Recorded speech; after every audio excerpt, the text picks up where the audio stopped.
In just a moment, Sleep No More. But first, the Olympic Games. 5,000 athletes, champions of some 70 nations, competing in over 140 events for honor and glory for their countries and for themselves.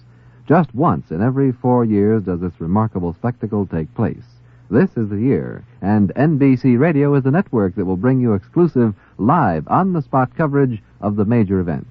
17 days of pageantry and excitement that will go down in sports history. Hear it on Olympics 56, beginning November 22nd, exclusively on NBC Radio. Now stay tuned for Sleep No More on NBC. This is Nelson Olmsted. Sleep no more.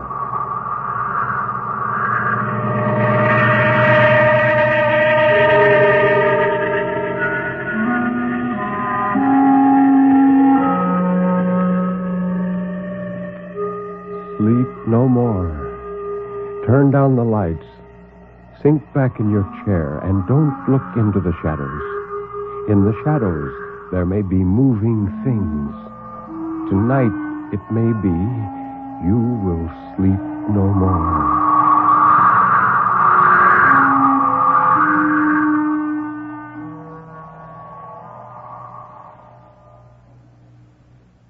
Good evening.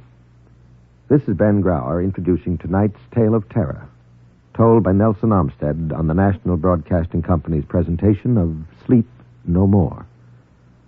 The story of terror can be as simple as a sheeted ghost rattling chains. It can be a complex and hidden world of horror, lurking in such unholy dimensions as only the dead and the moonstruck can glimpse. Or it can be those terrible, fathomless shadows which lie buried deep in the primitive mind of civilized man. And for this evening, well, Nelson Olmsted, tell us about this evening's story. The story tonight, Ben, is one of the strangest adventures you've ever heard. The tale of a Navy flyer marooned on a small Pacific island. It's called Conqueror's Isle by that master of suspense, Nelson Bond. Very well, then. Let's listen while Nelson Olmsted tells us about Conqueror's Isle.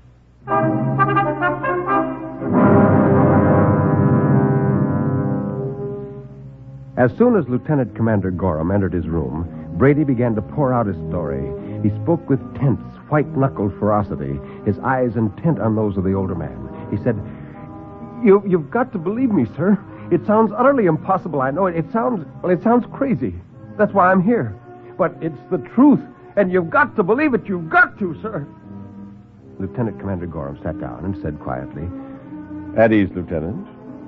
I'm here to consult with you as a physician, not order your cure as a superior officer. Now, suppose we ignore the braid while you tell me about it. Joe Brady smiled.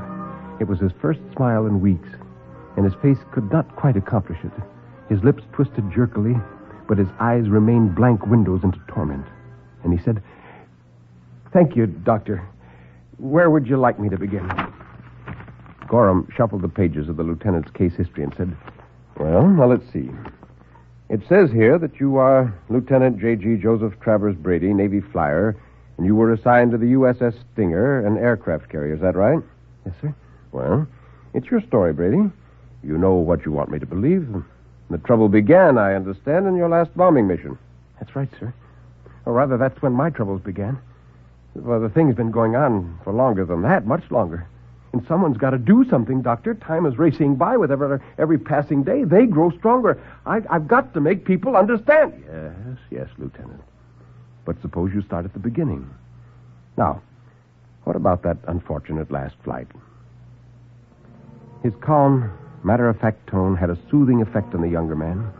Brady's voice lost its high note of hysteria, and he settled back in his chair, covering his eyes for a few moments, as if to think about this terrible story he had to tell.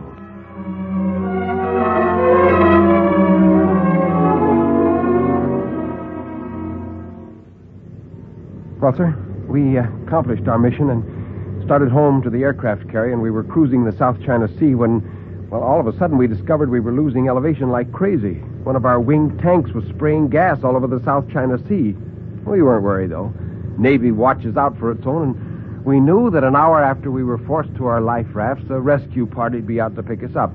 So we reported the bad news to the squadron leader, and with no great dismay, watched the rest of the flight dwindle to black dots as we lurched along, coaxing every last possible mile out of our ruptured duct. It'd be annoying, we thought, and a nuisance, but it wouldn't be dangerous. That's what we thought, being logical guys. But in the South Pacific area, you can toss logic and reason right out the window.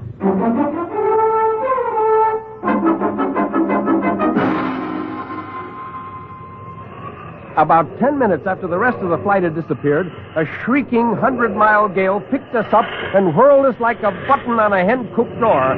How long we rode that thing, I haven't the faintest idea. It grabbed us and spun us as if we weighed ounces instead of tons. We had no way of climbing above the storm, of course. We just had to sit there and take it. All three of us were nerve-shattered, bone-bruised, and dog-sick from the storm's beating, and not one but would have cheerfully given up a year's shore leave to be clear of this mess. And then suddenly as it had sprung from nowhere, the typhoon passed. 1 minute we were standing in our ears in a maelstrom of wind and rain, and the next, the skies were crystal clear, and a benevolent sun beamed down on a blue, tranquil sea, while under the shadow of our wingtips lay a pink and green sanctuary of a tropical island. We came in for a landing on the beach. I wish I could tell you what island and where it was, but we'd been twisted and battered and bounced around so badly and for so long that none of us had any idea where we were. We might have been 1 mile or 50 or 500 from where the typhoon struck us. But wherever it is, we've got to find that island again. We've got to, because it's their island. Unless we find it and destroy them... well, I'm sorry, Doctor, but I feel so deeply about this thing. Well, anyway, we reached the island, which, as far as I can tell, is uncharted.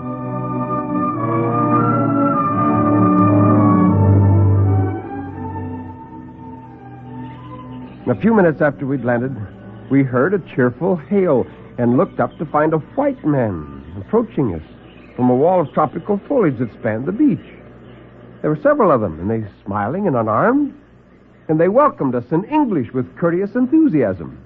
They had seen us land, said the head of their party, who introduced himself as Dr. Grove, and had hurried out to meet us in case anyone needed medical assistance.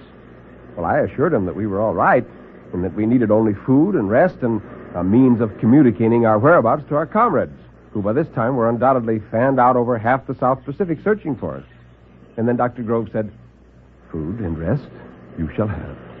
As for the other, well, those things take time in this primitive country, but we shall see. We shall see." "Well, we have a radio in our plane," I began. But Jack Cavanaugh, our radio man, shook his head at me and he said, "No, we did have, Skipper. It just went out as we sighted the island. Must have got wanged about a bit in that storm." "But you can fix it?" "I suppose so, if it's nothing serious. I'll tell you better after I've had a chance to look it over." "Of course," nodded Grove. "But in the meantime, I hope you'll accept our humble hospitality. We don't have the pleasure of entertaining new guests here very often. It'd be good to chat with all of you. If you will follow me, please." Well, there was nothing else to do, like sheep being led to the slaughter. Blindly, trusting without a struggle, we followed them off the beach into a winding jungle path. It was Jack Cavanaugh who first intimated that there might be something wrong about this setup. Even he didn't really suspect anything. He was just puzzled. He wondered aloud as we pushed forward. "Where from? I don't get it." You don't get what?" I asked him. "That Grove character. He said they saw us land. Only where from? Where the devil do they live? In the trees? I had a good look at this island just before we landed. A good long look. I didn't see the sign of anything that looked like a house." "By heaven, you're right. I didn't either. I wonder if..." But my question was answered before I voiced it. We stopped before a sort of concrete shelter under a sprawling banyan tree, so perfectly camouflaged that you could hardly see it from 10 yards away, much less from the air. Dr. Grove smiled and said, "Here we are, gentlemen." And he touched the button, and a shelter door slid open. "If you will be good enough to enter." And I said, "Enter what? That?" Well, now, don't be alarmed. It's merely an elevator. This entrance is from the ground level. An elevator in this jungle? Well, what kind of monkey business is this, anyhow? Do you mean to tell me you live underground? My dear Lieutenant, I'll be glad to explain everything later. It's all very simple, but first I must insist that you... Oh, so now you're insisting, huh? Suppose we prefer not to step into your mysterious little parlor, then what? Well, then, I should be compelled most regretfully to enforce my request. Is that right? Well, guess again, pal. I took out my automatic and held it on him, saying, this is one detail you seem to have overlooked. I overlooked no details, Lieutenant. Would you be kind enough to fire your gun? Well, I stared at him, baffled. He wasn't stalling. You can feel things like that. He was amused, superior. And Jack said, watch yourself, Skipper. It's a trick. He wants you to shoot. The sound will bring help. Wrong, my friend. I need no help. And he slipped a hand into his breast pocket. Very well. Since you won't accept my invitation. Well, shooting was risky, but I had no choice. Okay, I snapped. You asked for it, and I squeezed the trigger, but nothing happened. And I don't mean that the gun missed fire or that it jammed. I mean it just didn't go off, that's all. There wasn't a thing wrong with it mechanically. Later, I took it down piece by piece and examined it. It was perfect. But it just wouldn't fire on that island. I soon found out about that. About that and a lot of other things. Dr. Grove just looked at all of us and shrugged his shoulders. He was very calm about it all, and he said, you see, now perhaps you will be kind enough to step into the shaft. Not on your life. I don't understand what's going on here, but whatever it is, I don't want any part of it. Now, come on, gang, let's get out of here. I'm sorry. You forced me to use harsh measures. Believe me, I do so reluctantly. From his breast pocket, he drew a slender tube about the size and shape of a fountain pen, and he pointed it at me. At us, I should say, because from it suddenly flowed a silver cone of radiance. I started to rush him, but I couldn't move as that curious silvery radiance engulfed me. It wasn't a gas. It was odorless and tasteless. It didn't burn or sting or cause pain in any way. It just sort of hummed. But it was as though I had charged into an ocean of lambent cobwebs to become enmeshed in a shroud of moonbeams. I could neither move nor speak, and everything was so confused that for a while I didn't know what happened.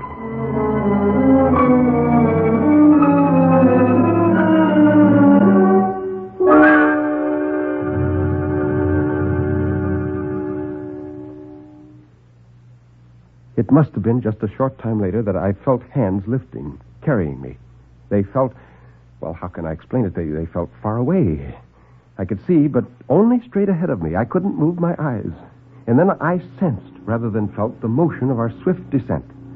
Dr. Grove leaned over me, thrusting himself into my line of vision, and he said, I'm sorry, Lieutenant. I sincerely regret having had to inconvenience you. But you see, firearms won't work on this island. No explosions of any kind are permitted, unless by special arrangement. We have means of hampering your primitive mechanical devices. That's why your gun didn't fire, and why your radio will not operate. I was filled with 1,000 questions, but I couldn't ask them. Then the sensation of movement stopped. I heard the elevator door slide open, and our captors lifted us again, and I saw the metal ceilings of long, well-lighted corridors and heard voices proclaiming the presence of many more persons in these subterranean vaults. And then our journey continued through a maze of clean, gleaming metal corridors until finally I was carried through a doorway and placed tenderly on a cot. A light covering was thrown over me. Its pleasant warmth made me realize how weary I was. I couldn't close my eyes, but the lights were dimmed slowly, and at last, in utter darkness, I forgot my troubles in sleep.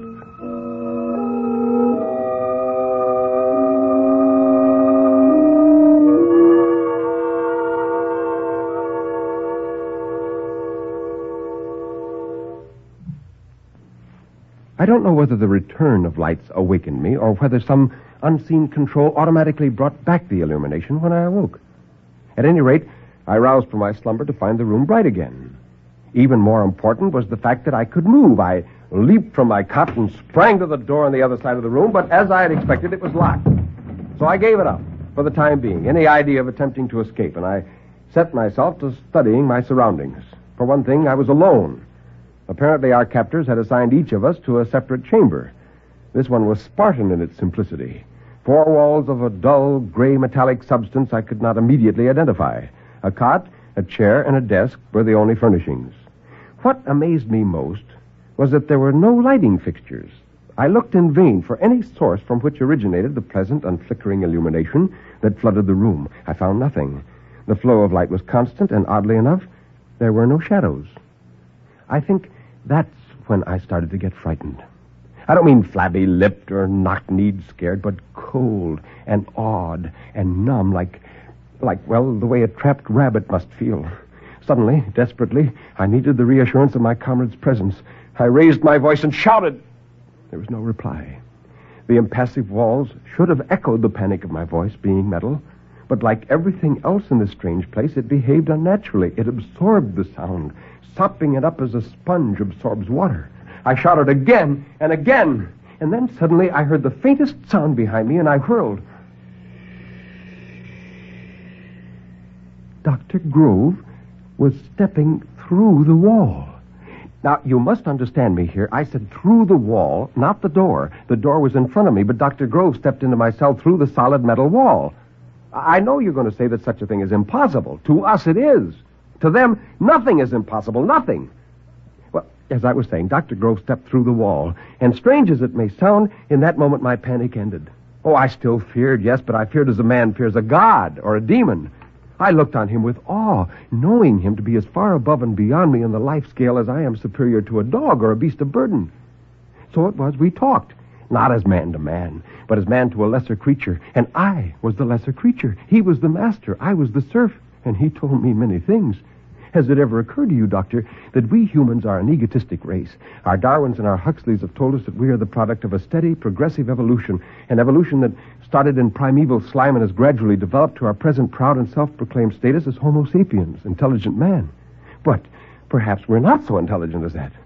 There dwells upon Earth today a race representing the next step in man's progress, a people to whom our thoughts are as immature and elementary as the prattling of infants is to us. They begin where we leave off. The hard-won learning of our best brains is theirs intuitively. They sense what we must study. And what they must study, we can't even begin to grasp. They are the new lords of creation, not Homo sapiens, Homo superior. Now, how they came to be, that's one thing even they don't know. There's a force called mutation, which you, as a doctor, must understand better than I. By mutation, a white rose appears among the red, and the white rose breeds true from that time on. The new men are mutants. They, or the first of them, were born of normal parents, but from the cradle they sensed that they were different. Having a telepathic instinct, they were able to discern their brothers in a crowd or even over long distances, and they banded together. Long ago, how long, Dr. Grove didn't tell me, the new men decided they must isolate themselves from us. It was a logical decision. They had no more in common with us than we have with our pets, our dogs and cats. So they sought this secluded island in the Pacific far from lesser man's civilization, and they went underground to escape detection. And there they live and study and learn and wait with infinite patience for the day when they must emerge and take over the world which is theirs by inheritance, even as Homo sapiens took it over from his beetle-browed forebear, the ape man. Oh, Dr. Grove explained it this way. He said, you see, we are few in number, but we increase with each passing year. Some are born here, and others come from 4 corners of the earth, and soon we will be many enough and strong enough to accept the responsibility of government of all the earth. You mean destroy man and claim the entire world for yourselves? Oh, well, how little you understand us, you humans. Do you destroy the animals of the field just because they're not your intellectual peers? Our obligation is to keep and protect you, to act as your friendly guardians in a world that will be strange to you and frightening. Yes, frightening. I saw the dread and horror in your eyes when I walked in. You didn't understand how I passed through a wall that to you seemed solid, and not understanding, you feared. Yet, there is nothing supernatural or fearful about what I did, about what any of us can do at will. There is no such thing as a solid in a universe wherein all things, size and dimension and substance, are but relative. We know there is room, and to spare, for the molecules comprising our bodies to pass unhindered through the molecules comprising these walls. We simply make a necessary mental adjustment and walk where we will. It's an ability as basic, as fundamental to us as breathing is to a person like you. Well, then, what is your plan for man? Well, your question should be, what is nature's plan for man? And I believe the question answers itself. The answer lies in history. What became of nature's earlier experiments? The giant reptiles, the anthropoids, the men who dwelt in caves and trees. Well, they died out. Civilization passed them by. They fell before the onrush of higher life forms. Even so. Even so. But you have our pledge that we will be kind. So you see, that was the essence of the matter. These new men are intelligent, 1,000-fold more intelligent than we. And being that great step farther along the path to perfection, they are born with the instinct to gentleness. That's why their weapons anesthetize but don't harm. They cannot kill. Oh, I could go on for hours relating what I heard and saw during the 3 weeks I was prisoner in the subterranean refuge of this new man. I'll tell you only a few things, because you, like the others, must think that I'm mad. But there are some things you should know. Those metal cells hold more than 200 humans like you and me, men and women who have stumbled by accident upon the hideaway island and have been restrained there lest they go back and tell the world of the conquest to come. Oh, I could quote names that would amaze you. A famous author and traveler whose ship disappeared some years ago in the Pacific. Yes, a big game hunter supposedly killed. An aviatrix for whom a dozen fleets sought in vain. Yeah, they are there. Oh, I could tell you something else that would make the small hairs creep in the back of your neck, if you dared let yourself believe it. They are here among us already, the new men. As their hour of ascendancy approaches, they are paving the way for their bloodless conquest. Some of them have left the island and have taken their places in our world. You can see the master plan. A handful of them settle in key spots. Here a politician, there an industrial magnate, there an author whose every word is gospel to his readers. Now, what chance has a race of underlings to combat them when they strike? And they will strike, and soon. And when they do, that will be our end as rulers of the earth, for they can't fail in anything they try. Now, we as a people are strong, but they are omnipotent. Now, that's why you've got to make yourself believe me, no matter how crazy this sounds. You've got to, Doctor. From the broader point of view, perhaps it's better they should inherit the earth, but I'm human. I don't want to fall before a higher culture, no matter how superior. I want to live. And if we want to live, they must die. Their island must be destroyed, utterly and completely. An atomic bomb could do it. Now, well, after what I've told you, I know you're wondering how I escaped from their island without outside help. Well, I was able to escape because I took advantage of their one weakness. They cannot willfully cause any creature pain. Knowing this, I begged Grove to take me to the surface so I could get some things from the plane. Some personal things, I told him. Pictures of my loved ones that I'd hidden in a secret compartment. And he agreed. We'd been on friendly terms for some weeks, and he suspected no treachery. That is a human trait. They cannot conceive of guile or deceit. He was careless, and I was desperate. He turned to look when I cried out and pointed to something behind him. He never knew what hit him. I don't know whether my rock killed him or not. I hope not. Well, the plane, of course, was useless, but there were self-inflating life rafts, and the water was only yards away, and I paddled from that devil shore with the strength of a madman. Now, you know the rest. How my food and water ran out. How they found me raving in delirious days or maybe weeks later. Sun-blistered and more than half dead.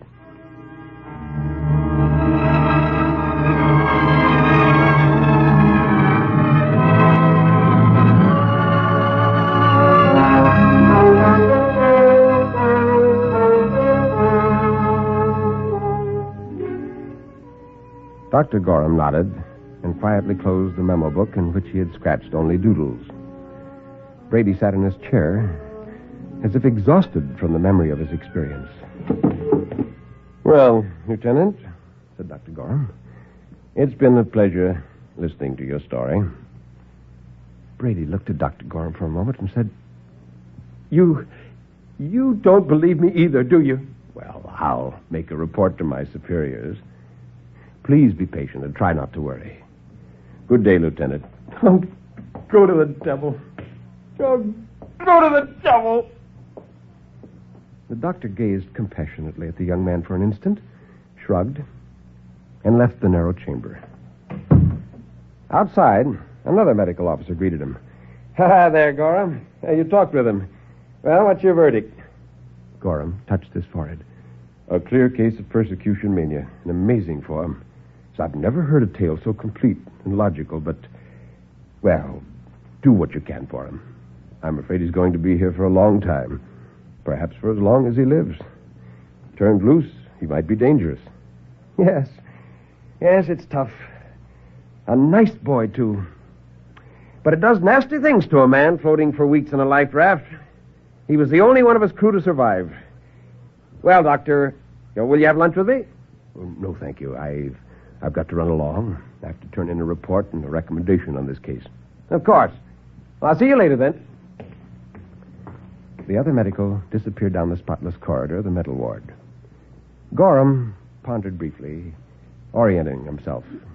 He was in the west wing of the hospital, facing the street. His car stood at the curb just outside. He was very busy. There was so much work to be done, so much. And if he walked through the anteroom, some fool was sure to delay him and drag him into a long-winded discussion. He didn't feel a bit like talking. He wanted to get out of this place and forward his report that the Brady case was closed, that there would be no more trouble from that source. He glanced swiftly up and down the corridor. There was no one in sight. His senses told him the street was also deserted. There was no danger of his being seen. So, Dr. Gorham turned and walked quietly through the wall.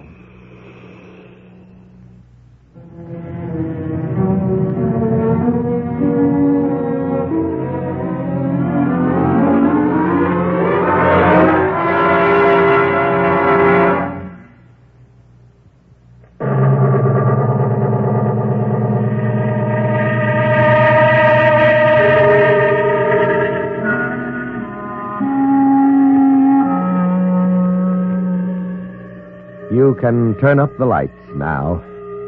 You can look around you. Nobody is there, really. Everything is all right, isn't it?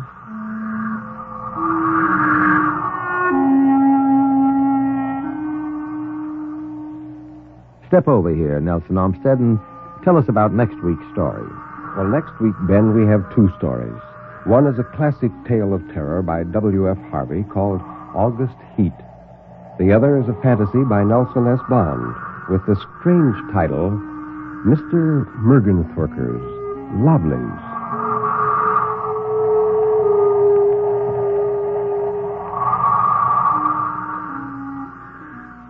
You have been listening to Sleep No More, an NBC Radio Network production directed by Kenneth McGregor.